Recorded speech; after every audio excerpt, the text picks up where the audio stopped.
Hello and welcome everyone back to Ruslan's Bortnik YouTube channel. My name is James Talberg and I'm here again with Ruslan going to discuss the latest about Ukraine. Ruslan, thank you so much for joining me today.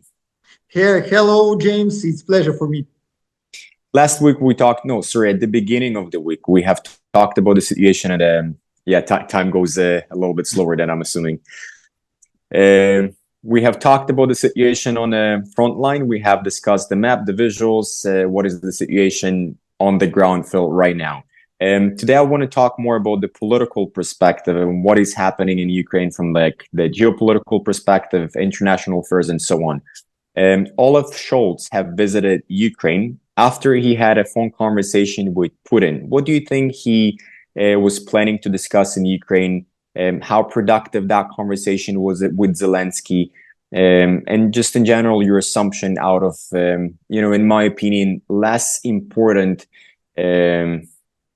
visit at this point.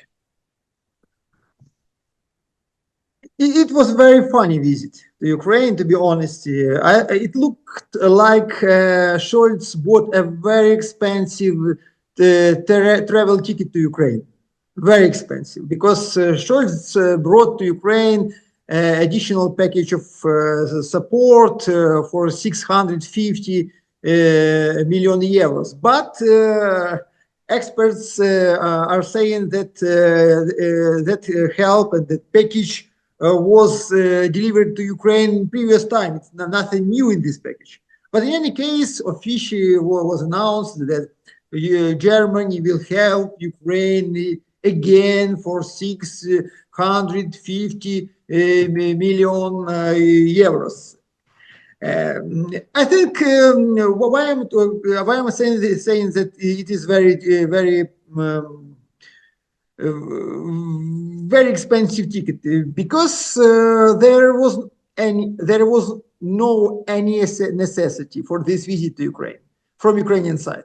Yeah, exactly. That's exactly what I mean. There's like nothing that we can grab on, because there is like no particular, like for example, the long-range weapons, the missiles, right? Yeah. The German ones. He haven't approved them. Or membership in NATO or European Union. There is no any significant changes in position of Germany. Yeah, there is no conversation about strategic points for Ukraine or for Germany. Moreover, I want to remind you that after the Scholz called to Putin some time ago, Zelensky criticized Scholz a lot. He said that Scholz opened Pandora box because any other leaders of Europe will also call to Putin, and this isolation of Russia will be broken because of Scholz.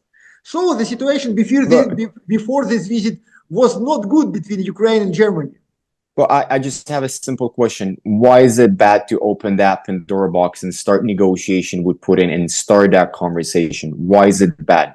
But because for Ukraine, the general strategy in Ukraine, if we are talking about diplomacy, it's a fully isolation of Russia, absolute isolation of Russia. And we are against, our government is against any international contacts between Russia and other countries.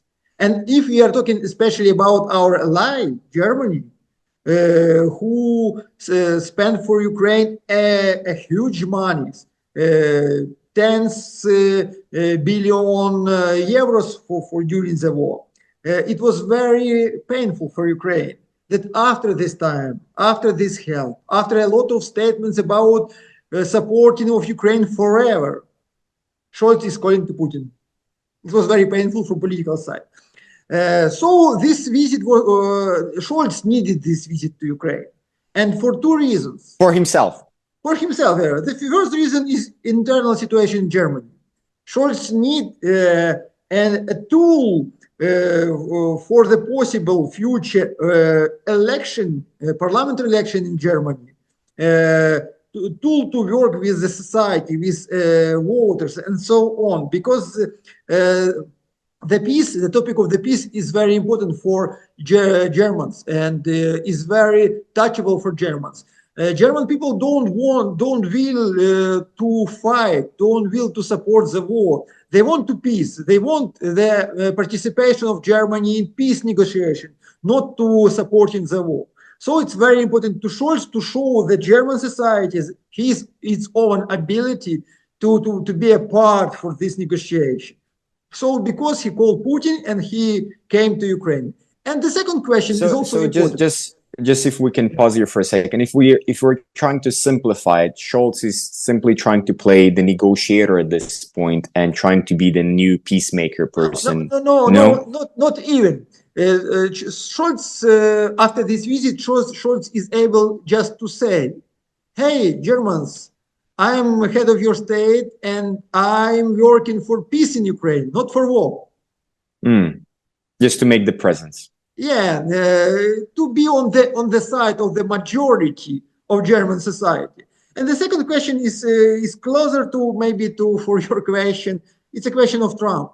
Scholz wants to become a negotiator between Ukraine and Russia. Scholz wants to sit around the table with Trump, with Xi Jinping, with Putin, with Zelensky. Scholz wants to be a mediator, a part of possible future peaceful negotiation between the sides, because it's not only a political reason, it's also economical reason. For Scholz, for Germany, is extremely important to restore the access to Russian energy resources, to very cheap Russian energy resources. For Scholz, it's very important to save the access to American market, to United States market.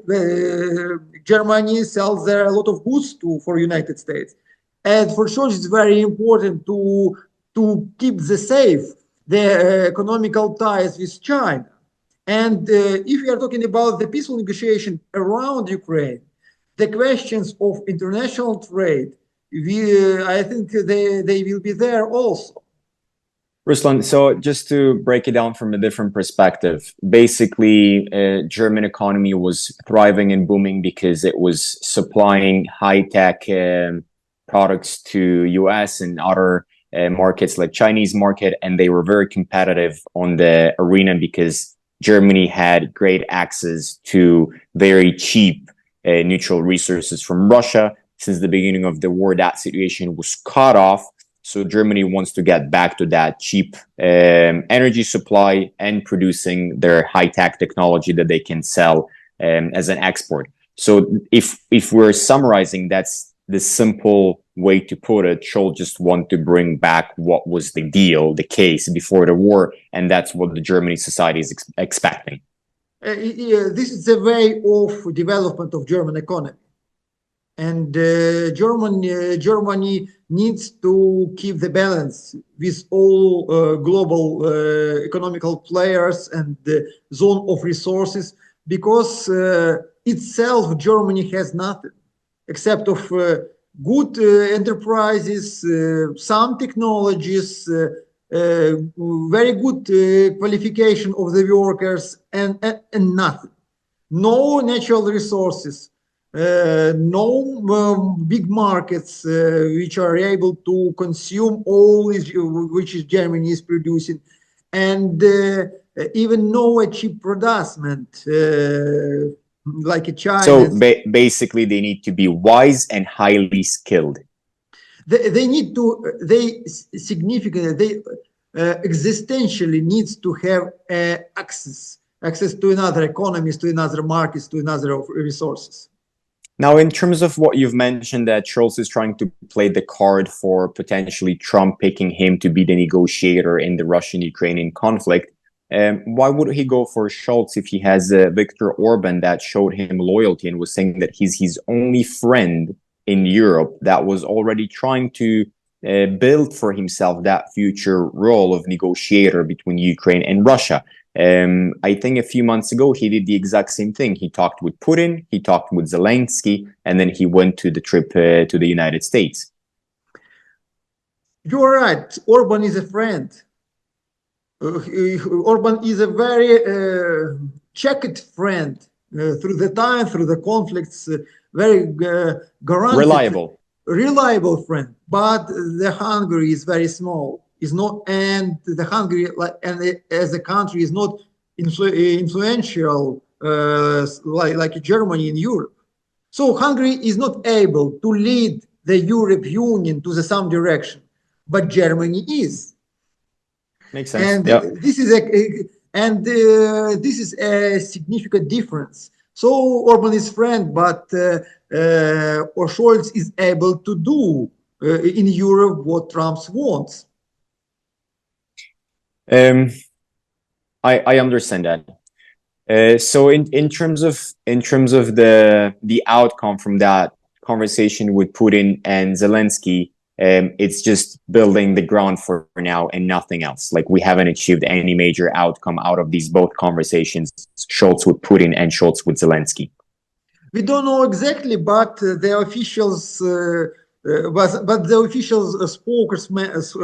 speaker of the Kremlin in the days of Scholz's visit to Ukraine said that Putin is not addressing through Scholz any notice, any messages. Zelensky, any messages for Zelensky. So Scholz is working only on itself, and she is not bringing any letters from the Russian administration.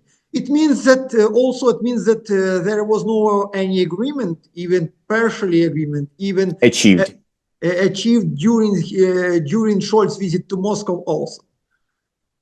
If we go back to negotiations, and if we now dive into the United States, Trump has picked Keith Kellogg to negotiate or resolve the conflict between Russia and Ukraine.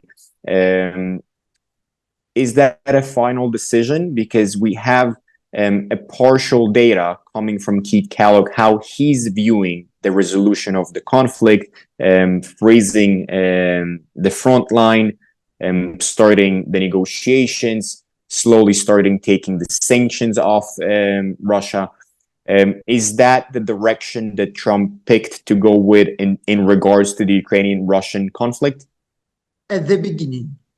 At the beginning, yes, you're right. I think it's a first approach, first attempt of Trump to find a solution for this conflict. And Trump hasn't chosen only Keith Kellogg. He's choosing his approach. He choose a method, he choose a model of regulation, because as I know, on the table in front of the Trump, there were at least 3 different approaches how to find solution in this conflict. Not only Keith Kellogg, but also Greenhill, also possible Vice President Vance. They proposed their own models, but Trump choose the Keith Kellogg because he choose his model, and it will be the first approach. But it doesn't mean that it will be even middle approach, and of course, definitely a final. What will be in the end of this approach?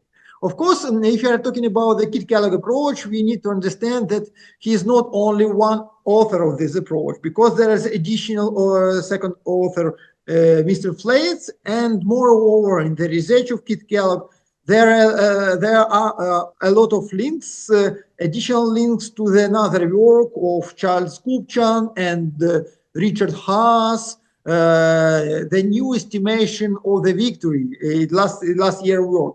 And I think evaluating this approach of Keith Kellogg, we need to combine all these two works, and all they are two together.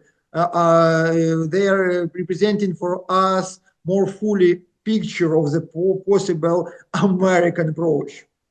Now, when you're saying that this is just the first approach that Trump has picked, and this is not going to be necessarily the process at the middle or even at the end, that sounds like you're not quite sure that this approach, that strategy that Keith Kellogg is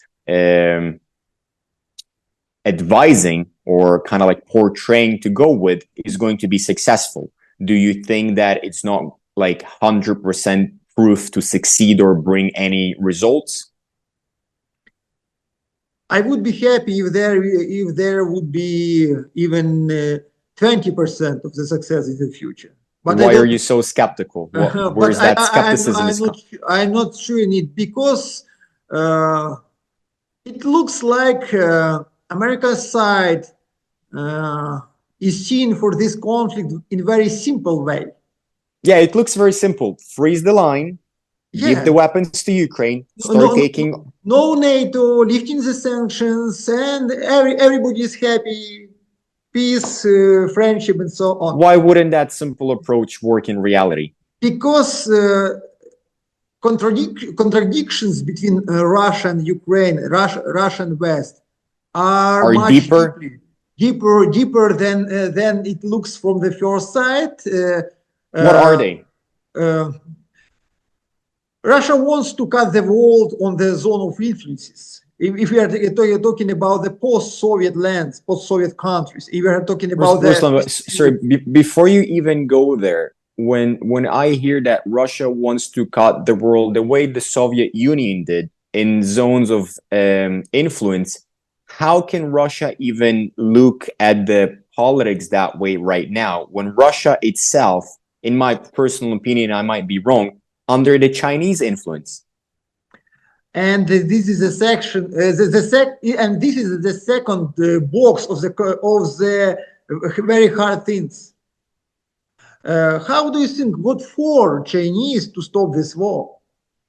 For nothing. They have no reason. I think they're very happy because Russia is doing for them their dirty job, and they're just and staying. United States spreads a lot of resources, weapons, and so on for Ukraine, not for Taiwan, but for Ukraine. Yeah. Yeah. This conflict, like a Russian doll matryoshka, this conflict has a three level of life, of continuation, geopolitical level, and it's a Russia, China, United States, and European Union relations. And on this level, we need to find solutions. Then we have regional level, Ukrainian, Russian level. It's because this is a war between two countries. That's where that simple approach is going to work. And the second one, the last one, we have an internal conflict in post-Soviet lands between the Soviet men and Western men. Our society is divided for these two groups. For nowadays, in Ukraine, now it's not so seen, only because of state pressure, only because of the war. But we still, not than 10 million of Ukrainians now are out of our society, and many of them are post-Soviet. There is fighting of two different models of building countries and societies in post-Soviet lands. Citizenship model, cosmopolitical model, and national building model. Language, church, and so on. And if you are working only in the one level of this conflict, you will not be successful. And not just one, but the first one, the simplest one on the Ukrainian-Russian side. Yeah, and the United States is trying to find the solution on the second level with only some elements from the first level, geopolitical level, and with fully ignoring the third level. And it means that there will be a very important players, social groups, who will be against this peace, and they will not let this peace be real in the end.